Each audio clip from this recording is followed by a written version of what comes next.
নয়, বিবাহ কোনো ব্যাপার নয়, তালাক কোনো ব্যাপার নয়, মানুষের জন্ম কোনো ব্যাপার নয়, মানুষের মরণ কোনো ব্যাপার নয়। আলবানি মরে গেছে, মাটি দিয়েছে, কেউ জানে না। মরা আর দুনিয়াতে আসা আর বিবাহ তালাকটা ভাববার জিনিস নয়। পছন্দ হয়েছে, বিবাহ করেছে, সংসার মিল খানি, তালাক দিয়ে দিয়েছে। তো তাদের এই পরিবেশ। এবার আপনাকে বুঝাই কেন তাকে পিটাতে বললাম। প্রমাণ কি?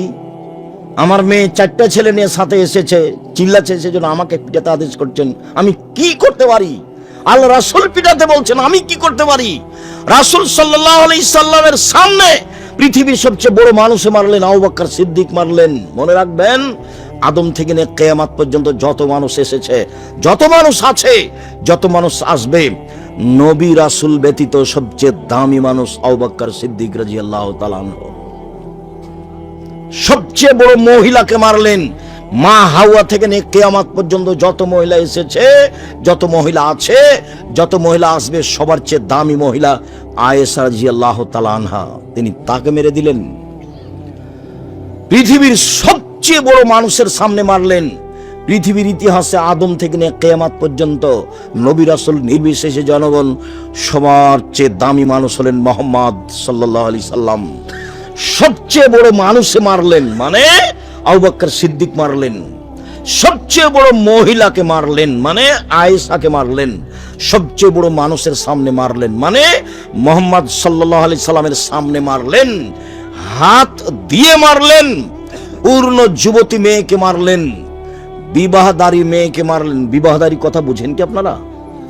বিবাহদারী মেয়েকে মারলেন, জামাইয়ের সামনে মারলেন, দিন দুপুরে মারলেন, 1400 মানুষের সামনে মারলেন, খোলা মাঠে মারলেন, পৃথিবীর ইতিহাসে সবচেয়ে বড় মানুষে মারলেন, সবচেয়ে বড় মহিলাকে মারলেন, সবচেয়ে বড় মানুষের সামনে মারলেন, হাত দিয়ে মারলেন, বিবাহদারী মেয়েকে মারলেন, পূর্ণ যুবতী মেয়েকে মারলেন, জামাইয়ের সামনে মারলেন, খোলা মাঠে মারলেন, প্রায় 1400 মানুষের সামনে মারলেন। এত বড় বাপে এত বড় বেটিকে এত বড় মানুষের সামনে মেরে দিলেন হাত দিয়ে। ভুল কোথায়? গলার হারটা হারিয়ে গেছে সেই জন্য। আর আপনার মেয়ে হ্যাঁ করছে আর বসে আছে, আবার যাচ্ছে। আপনি তাকে ধমকও দিতে পারবেন না। আপনি কি বাপ? আপনার মতো পশু প্রাণী বাপ বেঁচে থেকে কি হবে? মরে গেলে জামিয়া সালাফিয়া দায়িত্ব পালন করবে, চিন্তা করবেন না। 500-র অধিক এতিম অসহায় ছেলে মেয়ে আছে। যদি কালকে আবার 500 যায়, কোনো সমস্যা নেই ইনশাআল্লাহ। পৃথিবীর দেশের বাংলাদেশের সবচেয়ে বড় প্রতিষ্ঠান জামিয়া সালাফিয়া আপনার বাড়ির পাশে আছে। যান কিনা আমি তা বলতে পারবো না। যদি না যান, আপনার সংকীর্ণতা আমার কি করার আছে? 50 বিঘা জমির উপরে দেখে আসছেন তো, দূরে নেই। আমচত্বরের এখানে আছে, পাশেই 1-1.5 কিলোমিটার পূর্ব দিকে। দেশের শিক্ষক, বিদেশের শিক্ষক, ইন্ডিয়ার শিক্ষক, রূপগঞ্জ আর এটা মিলে প্রায় 300 জন শিক্ষক আছেন। 40 লক্ষ টাকা মাসে বেতন লাগে। 40 লক্ষ।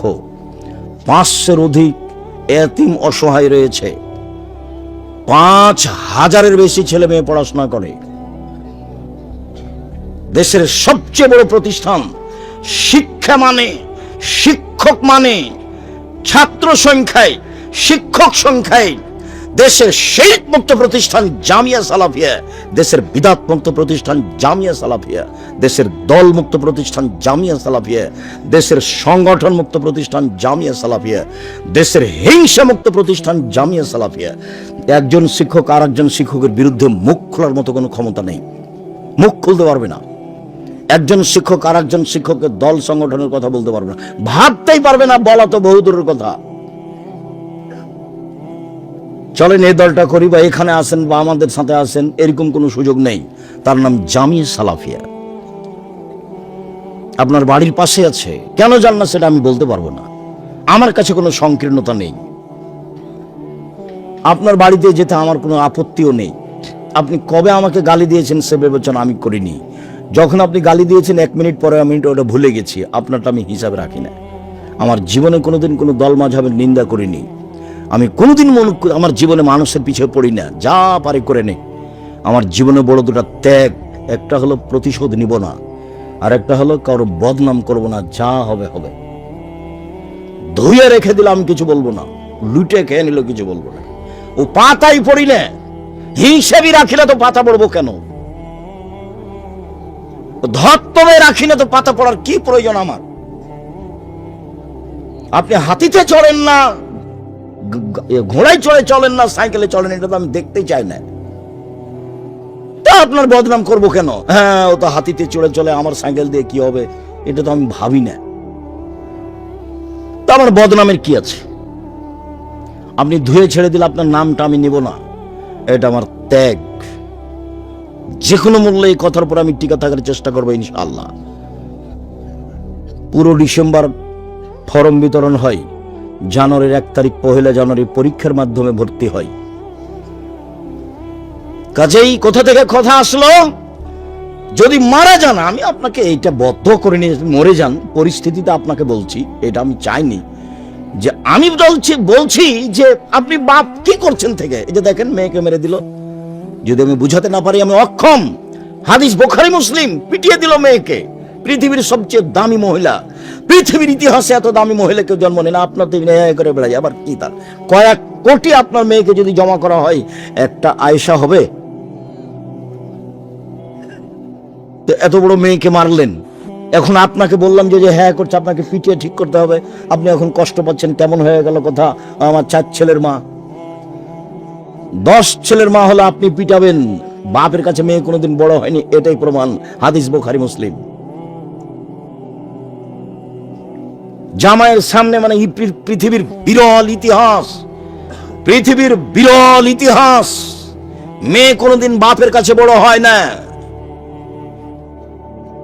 মেয়ের বয়স বেশি, বুড়ি হয়ে গেছে, এরপরও তার বাপ বেঁচে আছে, তাকে পিটিয়ে দিবে। তার প্রমাণ এটাই হাদিস। মেয়ের সব সময় বাপের অধিকার আছে, মেয়েকে কন্ট্রোলে নিয়ে আসবে, সংশোধন করবে। তাহলে তো ভালো হবে পরিবার। তাহলে এখানে এসে হইচই করবে কেন? জিম্মেদার তো আপনি, আমি কি করতে পারি? রাসূল সাল্লাল্লাহু আলাইহি ওয়াসাল্লাম বলছেন যে ওরা দুইজন, আমি আর ওই পিতা, মেয়ের পিতা জান্নাতে একসাথে এভাবে থাকবো। তখন তিনি বললেন, 1 বিদ্যা শিখিয়ে দিল, 2 শিষ্টাচার শিখিয়ে দিল, 3 ভালো আচরণ করলো, 4 বিবাহ শাদী দিয়ে দিল। আমি আর সেই বাপ একসাথে জান্নাতে থাকবো। আমি কি করতে পারি? শিষ্টাচার শিখাতে হবে। ওই মুহাম্মদ সাল্লাল্লাহু আলাইহি ওয়াসাল্লাম বলছে, দরজায় লাঠিটা ঝুলিয়ে রাখো, ছেলে মেয়ের জন্য লাঠি ঝুলিয়ে রাখো। মেয়ে যদি একবার হ্যাঁ হ্যাঁ করে তাহলে বুঝবে যে পিটন হবে। লাঠিটা ঝুলিয়ে রাখতে বলছেন মুহাম্মদ সাল্লাল্লাহু আলাইহি সাল্লাম। আবার বলছেন, লা তারফু আসাকা আদাবান মিন আহলিক, তোমার পরিবারের উপরে শিষ্টাচারের লাঠি উঠিয়ে নিও না, পরিবারের উপরে শিষ্টাচারের লাঠি রাখো।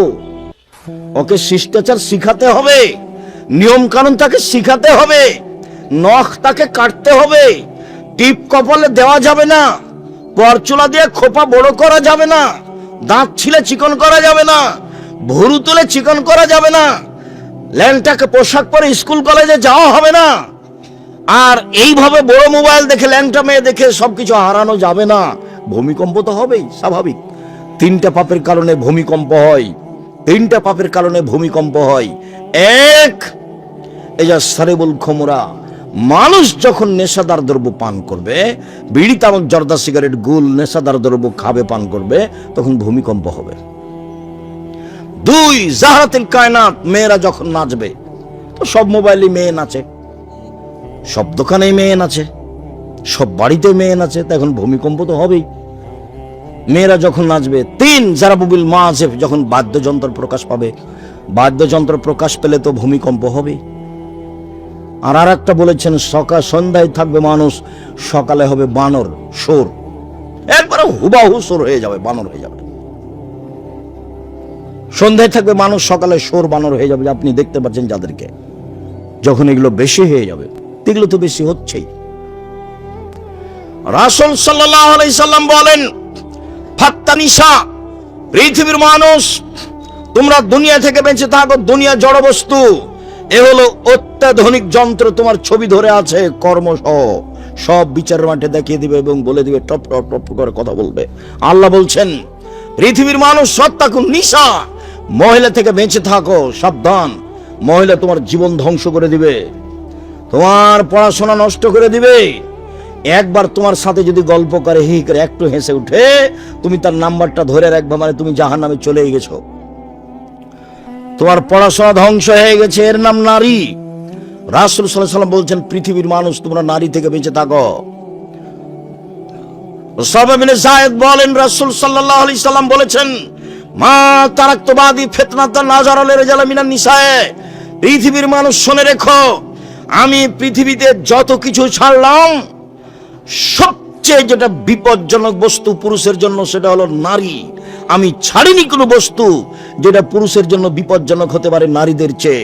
পৃথিবীর মানুষ শুনে রেখো, আমি ছাড়িনি কোনো বস্তু যেটা পুরুষের জন্য বেশি বিপজ্জনক হতে পারে নারীদের চেয়ে। নারী হচ্ছে পুরুষের জন্য সবচেয়ে বিপজ্জনক ভয়ানক বস্তু। এ কথা মুহাম্মদ সাল্লাল্লাহু আলাইহি সাল্লাম বলেন, হাদিস বুখারী মুসলিম। রাসূল সাল্লাল্লাহু আলাইহি সাল্লাম বলেন, পৃথিবীর মানুষ সতর্ক থাকো, ইন্নাল মারাতা তুকবিলু ফি সূরাতি শায়তান তুদবিরু ফি সূরাতি শায়তান। নিশ্চয় মহিলা শয়তানের বেশ ধরে আসে, শয়তানের বেশ ধরে যায়। নিশ্চয় মহিলা শয়তানের বেশ ধরে আসে, শয়তানের বেশ ধরে যায়। শুনুন, এই ছেলে বসো, পরিবেশ নষ্ট করছো কেন? এতক্ষণ বাদাম খাচ্ছিলে, খুব ভালো লাগছিল। অল্প সময় আল্লাহ নবীকে সবাকে শয়তান বললেন? সবাকে শয়তান বলেন তো আয়েশা রাদিয়াল্লাহু তাআলা আনহাকে আল্লাহ নবী বলছেন, আয়েশা শোনো শোনো শোনো, এই যে জিবরাইল, হাজা জিবরাইল ইকরাকা সালামা, এই যে জিবরাইল, জিবরাইল তোমাকে সালাম দিল। তখন আয়েশা বলছেন, ওয়া আলাইহিস সালাম ওয়া রাহমাতুল্লাহি ওয়া বারাকাতুহু ফাতারা ওয়ালা নারা। আমিও বলছি জিবরাইলের উপরে শান্তি, জিবরাইলের উপরে নিরাপত্তা বরকত। আপনি তো জিবরাইলকে দেখতে পান, আমি তো দেখতে পাই না। আপনি তো জিবরাইলকে দেখতে পান, আমি তো দেখতে পাই না। আপনি তো জিবরাইলকে দেখতে পান, আমরা তো দেখতে পাই না। এক বিছানে তিনজন, জিবরাইল, মুহাম্মদ সাল্লাল্লাহু আলাইহি সাল্লাম, আয়েশা রাদিয়াল্লাহু তাআলা, এক বিছানে তিনজন, এক ল্যাপের নিচে তিনজন, এক খাটে তিনজন। মুহাম্মদ সাল্লাল্লাহু আলাইহি সাল্লাম, জিবরাইল আলাইহিস সালাম, আয়েশা রাদিয়াল্লাহু তাআলা আনহা। আল্লাহ রাসূল বলছেন, আয়েশা এই যে জিবরাইল, এভাবে বলছেন, হাজা জিবরাইল, এই যে জিবরাইল, মানে বিছানায় আছে। এ তো আর দেখা যাবে না, ও তো ভিন্ন পদার্থের তৈরি। মুহাম্মদ সাল্লাল্লাহু আলাইহি সাল্লাম দেখতে পাচ্ছেন। আমি আপনাকে কি বলতে চাইছি, আল্লাহ রাসূল সবাকেই কি বললেন শয়তান? দেখেন তো আয়েশার কত সম্মান। আর সেদিন তো বলেছি খাদিজা রাদিয়াল্লাহু তাআলার কথা, যে জিবরাইল এসে আমাদের নবীকে বলছেন, যারা জিবরাইল ইলান নবী সাল্লাল্লাহু আলাইহি সাল্লাম, জিবরাইল আমাদের নবীর কাছে আসলেন, এসে বলছেন যে হাজিহি খাদিজা আতাত ইলাইকা, ওই যে খাদিজা আপনার কাছে আসছে। আল্লাহ রাসূল শুনেন, জিবরাইল বলছেন, ওই যে খাদিজা আপনার কাছে আসছে, তার হাতে একটা বাটি রয়েছে, তাতে আছে খাদ্য, তাতে আছে তরকারি, তাতে আছে খাদ্য, তাতে আছে তরকারি। শুনুন, ফায়জা আতাতকা, যখন চলে আসবে খাদিজা আপনার কাছে, তখন বলবেন, ফাকরা আলাইহা সালাম মিন রাব্বিহা, খাদিজা আল্লাহ তোমাকে সালাম দিয়েছেন, এটা বলে দিবেন। অমিন্নি, আর আমার পক্ষ থেকে বলবেন যে জিবরাইল তোমাকে সালাম দিয়েছে। অবাসসারা বাইতিন ফিল জান্নাহ, আর একটা সুসংবাদ দিবেন যে খাদিজা তোমার জন্য জান্নাতে একটা ঘর বানানো হয়েছে, হীরা মুক্তা মাণিক্য দিয়ে, যেখানে হইচই নেই, যেখানে কষ্ট ক্লেশ নেই। বুখারী মুসলিম। ইনি হলেন খাদিজা রাদিয়াল্লাহু তাআলা আনহা। তা আল্লাহ রাসূল কি খাদিজাকে বললেন যে শয়তানের বেশ ধরে আসো, শয়তানের বেশ ধরে যাও? তো যে হে করে আসলো, এবার তুমি বলো কেমন? আবার গল্প করতে করতে চলে যাচ্ছ, তুমি বলো কেমন ও? এখন যে বক্তব্য শুনতে এসে গল্প জমাইছে, তুমি বলো কেমন? আমার কি বলার আছে? আমি আপনাকে দেখতে বলছি যে বুখারী মুসলিমের সাথে হাদিসের সাথে আপনার স্ত্রীর মিল খায় কিনা, আপনার মেয়ের মিল খায় কিনা। তাহলে এই জীবন কেমন? এটা পশু প্রাণীর মতো জীবন। বুঝে না ওরা, অন্তর আছে, বুঝে না, বোঝা দরকার। দেখেও দেখে না ওরা, চক্ষু আছে, দেখে না, দেখা দরকার। শুনেও শোনে না ওরা, কান আছে, শোনে না, শোনা দরকার। উলায়েকা কালানাম, তারা পশু প্রাণীর মতো, তারা গরু ছাগলের মতো, তারা কুকুর শ্রেণীর মতো, ভালো মজাল বরং তার চেয়ে খারাপ। কি জীবিকা নির্বাহ এটা? এটা কি? যেভাবে আপনার ছেলে মেয়ে পড়াশোনা করছে, যেভাবে চলছে, এটা কি হলো? রাসূল সাল্লাল্লাহু আলাইহি সাল্লাম বলেন, ইয়াকুমুল মুগিবাত, শোনো, যেই মহিলার স্বামী বাড়িতে নাই সেখানে যায় না, নইলে বিপদে পড়ে যাবা। রাসূল সাল্লাল্লাহু আলাইহি সাল্লাম বলেন, ইয়াকুমুদ দুখুল আলা নিসায়ে, মহিলা যেখানে আছে সেখানে যায় না, নইলে বিপদে পড়ে যাবা। তখন একজন সাহাবী বলছেন, আল্লাহ রাসূল, আলহামদ, দেবর তাহলে কি করবে? দেবর কি বাহিরে খাবে? ও কি বাহিরে থাকবে? ও কি মাঠে কুঁড়ি ঘর বানিয়ে থাকবে? ওর কি অবস্থা হবে? মানে যা হয় তো বাড়ির সদস্য। তখন আল্লাহ রাসূল বলছেন, আলহামুল মত, দেবরকে ভয় করতে হবে মরণের মতো, মানে সতর্ক। দেবরকে ভয় করতে হবে মরণের মতো, মানে সতর্ক। তো মোটর সাইকেলে এসেছে, দেবরের মোটর সাইকেলের পিছনে, এটা কি ভয় করা হলো? একসাথে ভ্যানে চাপাচাপি করে এসেছে, এটা ভয় করা হলো না। এটা হলো কুকুর শ্রীগালের মতো, এটা হলো গরু ছাগলের মতো, এটা হলো পশু প্রাণীর মতো। আপনাকে আমি কষ্ট দিতে চাইনি। আল্লাহ রাসূল বলছেন, ইন্না মিন আসরাতি সাআতি ইরফাল ইলম, পৃথিবী ধ্বংসের লক্ষণ হলো বিদ্যা উঠে যাবে। আপনি যাকে বিদ্যা বলেছেন সেটা বিদ্যা নয়। আল্লাহ রাসূল বলছেন, ওয়ায়ানজুল জাহাল, মূর্খতা বর্ষণ হবে, মূর্খতা বর্ষণ হবে। আমরা তো জানি যে বৃষ্টি বর্ষণ হয়। কি বর্ষণ হয় ভাইজান? বৃষ্টি বর্ষণ হয়। আল্লাহ রাসূল বলছেন মূর্খতা বর্ষণ হবে। তাহলে মিলাবেন কি দিয়ে? কিভাবে মিলাবেন? ওয়াকশরা শারবুল খামরে, মদ পান বেশি হয়ে যাবে। ওয়াইকলার রেজাল, পুরুষ কমে যাবে। ওয়াকশরা নিসা, মহিলা বেশি হয়ে যাবে। হাত্তা ইয়াকুন লি খামসিনা ইমরাল কাইমুল ওয়াহিদ, একজনের অধীনে থাকবে 50 জন নারী। 50 সংখ্যা নয়, হাজারো নারী থাকবে একজনের অধীনে। এই বোকা ছেলের সাথে 50 জন মেয়ে গল্প করে জেনার, তখন মনে করছে যে এরা শুধু আমার সাথে গল্প করে। বোকা ছেলে, 50 জন নারী আরো হাজারে 50-এর সাথে কথা বলে। তার মানে ও খারাপ। তুমি যেমন খারাপ ওও তেমন খারাপ, তুমি যেমন খারাপ ওও তেমন খারাপ। খারাপের সমান সমান। এখান থেকে তোমাকে ফিরে আসতে হবে যে কোনো মূল্যে। জাতির জন্য কিছু করতে শিখো, পরকালমুখী হতে শিখো। বাপ মাকে, জাতিকে পরকালমুখী করতে শিখো। আসলে বিদ্যা অর্জন করো, বিদ্যা যেন তোমার জন্য বিপজ্জনক না হয়। রাসূল সাল্লাল্লাহু আলাইহি ওয়াসাল্লাম বলছেন, আউযু বিকা মিন ইলমিন লা ইয়ানফা, ওই বিদ্যা চায় না যে বিদ্যা উপকার করে না। ওই বিদ্যা চায় না যে বিদ্যা উপকার করে না। ওই বিদ্যা চায় না যে বিদ্যা উপকার করে না। আমিন কালবিল লা ইয়াখশা, ওই অন্তর চায় না যে অন্তর তোমার ভয়ে কাঁদে না। ওই অন্তর চায় না যে অন্তর তোমার ভয়ে কাঁদে না। আমিন নাফসিন লা তাসবা, ওই আত্মা চায় না যে আত্মা তৃপ্তি লাভ করে না। ওই আত্মা চায় না যে আত্মা তৃপ্তি লাভ করে না। আমিন দাওয়াতুল্লাহ ইস্তাজাবা লাহা, ওই দোয়া করতে চায় না যে দোয়া কবুল হয় না। ওই দোয়া করতে চায় না যে দোয়া কবুল হয় না। সম্মানিত দিনী ভাই বোন, শুনুন, অল্প সময়, আমি তো আব্দুল্লাহ বিন ফজল রাহিমাহুল্লাহ নয় যে ফজর পর্যন্ত কথা বলবো। আব্দুল্লাহ বিন ফজল নাম শুনেছেন কিনা এখন আপনারা? ও তো অনেক দিন আগের ছিলেন, ঘন্টার ঘন্টা বক্তব্য দিতেন। কিভাবে যে কথা বলতেন, শ্রোতাও বসে আছে, উনিও বলছেন। বলতে বলতে ফজর আজান হয়ে গেছে। 4 ঘন্টা, 5 ঘন্টা, 6 ঘন্টা বক্তব্য দিতেন। মানুষও বসে আছে, পেশাব পায়খানা ভুলে গেছে। আর আমরা তো ওই 1 ঘন্টা নয় 1.5 ঘন্টা। আপনার ঠিক মোবাইলের মতো, আপনার মোবাইলে যেমন নেশা, ওই যে আপনি রাত 12টায় চালু করেছেন মোবাইল, দেখতে দেখতে ফজর আজান হয়ে গেছে, বুঝতেই পারেননি কখন 4 ঘন্টা পার হয়ে গেছে। এটা হলো নেশা। সেখানে কোনো সমস্যা হয় না, কিন্তু এখানে বসলে শয়তান বলে, যা বাহিরে যা, বাহিরে যা, চা শেষ হয়ে গেল, চা বাহিরে যা। ওটা শয়তান, তোমাকে যে বারবার বলছে হলো শয়তান। ওর খুব ক্ষমতা, ওকে আল্লাহ এইভাবে ক্ষমতা দিয়ে সৃষ্টি করেছে এবং ও চেয়ে নিয়েছে ক্ষমতা। আপনার আমার ক্ষতি করতে পারবে এই ক্ষমতা ও চেয়ে নিয়েছে এবং তার চাওয়াটা আল্লাহ মেনে নিয়েছেন। কিন্তু আল্লাহ বলেছেন যে, দেখ শয়তান, আমি আমার সম্মানের কসম করে বলছি, আমি ইজ্জতের কসম করে বলছি, আমার মান সম্মানের কসম করে বলছি, আমার উচ্চতার কসম করে বলছি, আদমের ছেলে মেয়ে যদি আমার কাছে ক্ষমা চায় তাহলে আমি ক্ষমা করে দেব। যতবার তুই ভুল পথে নিয়ে যাবি ততবার যদি আমাকে বলে আস্তাগফিরুল্লাহ ওয়া আতুবু ইলাইহি, তাহলে আমি সেটা ক্ষমা করে দেব। সম্মানিত দিনী ভাই বোন, বলছিলাম রাসূল সাল্লাল্লাহু আলাইহি সাল্লাম যা বলেছেন তাতে মূলত আপনাকে আর আপনার স্ত্রীকে এই পরিবার ভালো হওয়ার এবং ধ্বংস হওয়ার দায়িত্ব দিয়েছেন। আপনার স্ত্রীর জন্য সহজ জান্নাত, 1 5 ওয়াক্ত সালাত, 2 রমজান মাসের রোজা, 3 স্বামীকে মেনে চলা, 4 জেনায় লিপ্ত না হওয়া, জান্নাতের সব দরজা খোলা।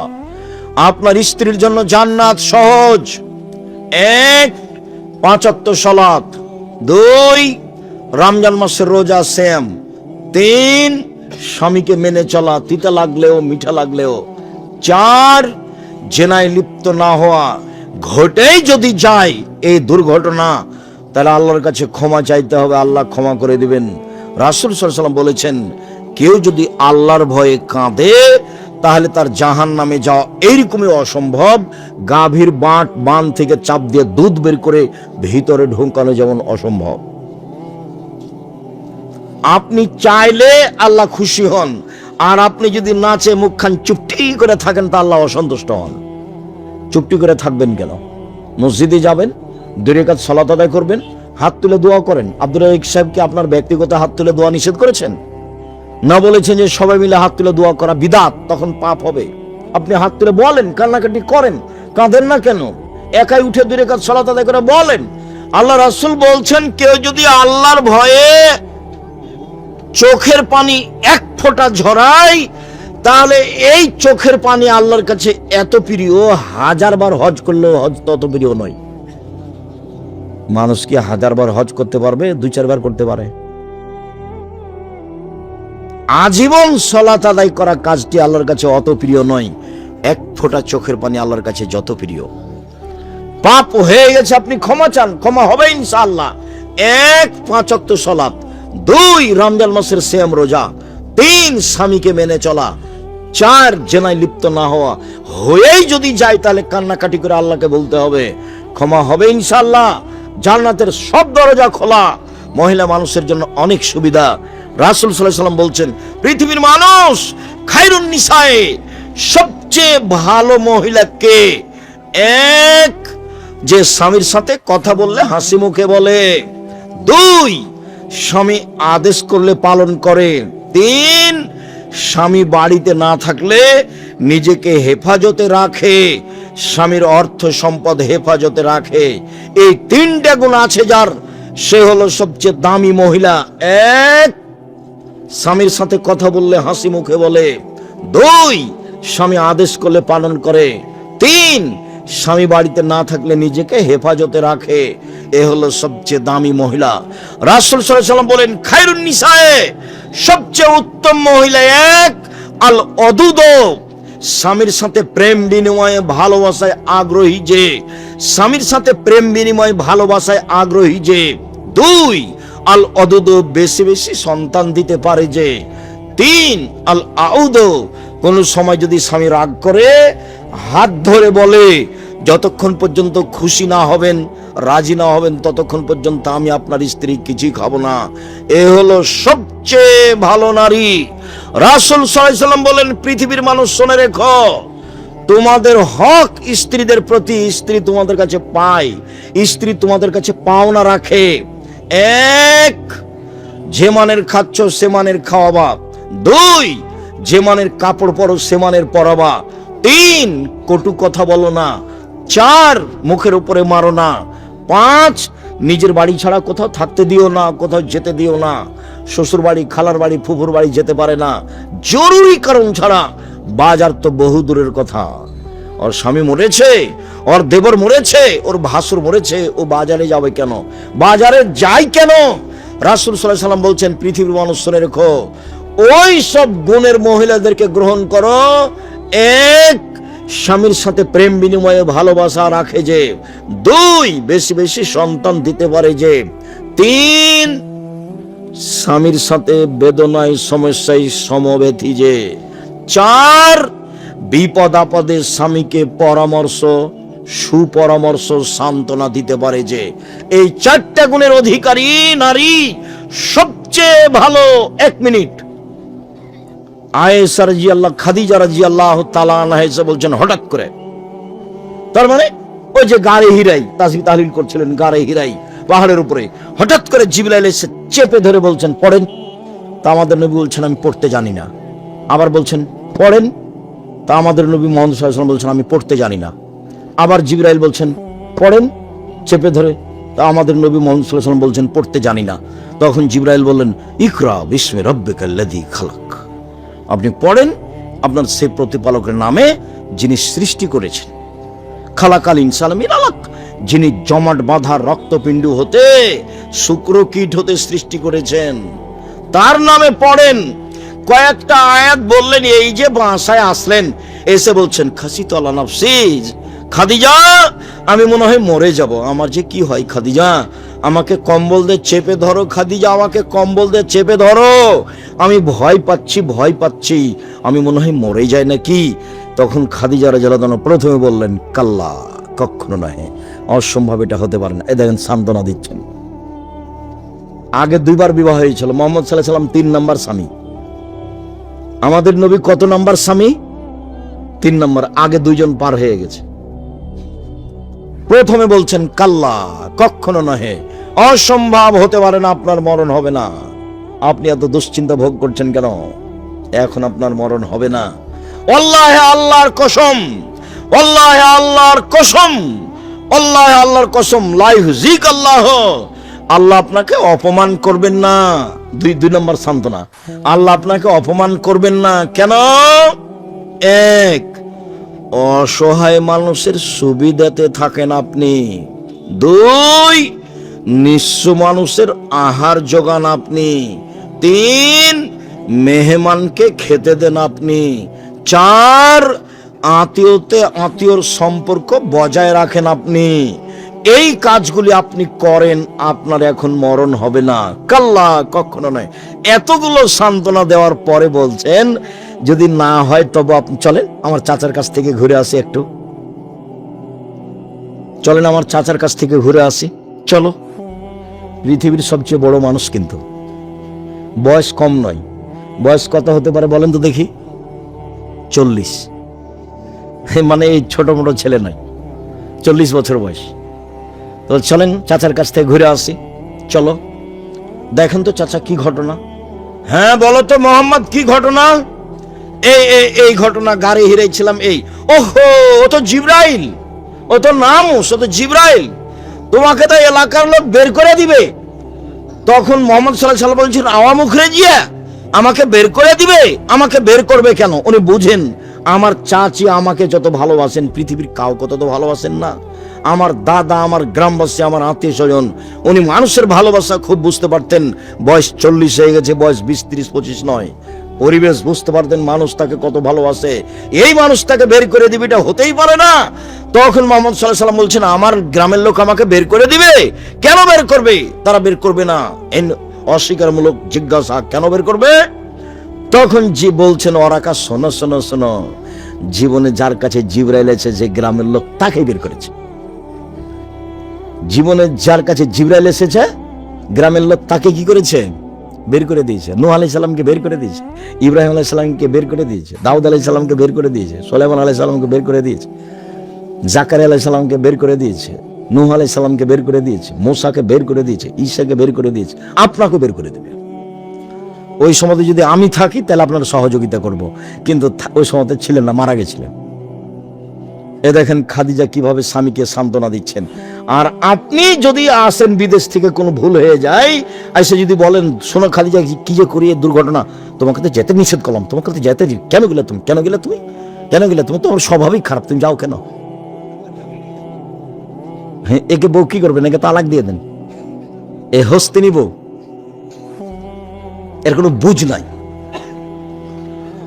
এই ছেলে, আর একটা স্ত্রীর পক্ষ থেকে সান্ত্বনা দিয়ে আমরা কথা শেষ করছি। দেখো তুমি, হুদাইবিয়ার সন্ধি, হুদাইবিয়ার যুদ্ধ গেছেন, আল্লাহ রাসূল বলছেন ফিরে যেতে হবে, যুদ্ধ হবে না। তখন ওমর রাদিয়াল্লাহু আনহু বলছেন কেন? ইসলাম ধর্ম সত্য নয়? বলে হ্যাঁ সত্য। আপনি সত্য নবী নন? বলে হ্যাঁ সত্য। আপনি কাবা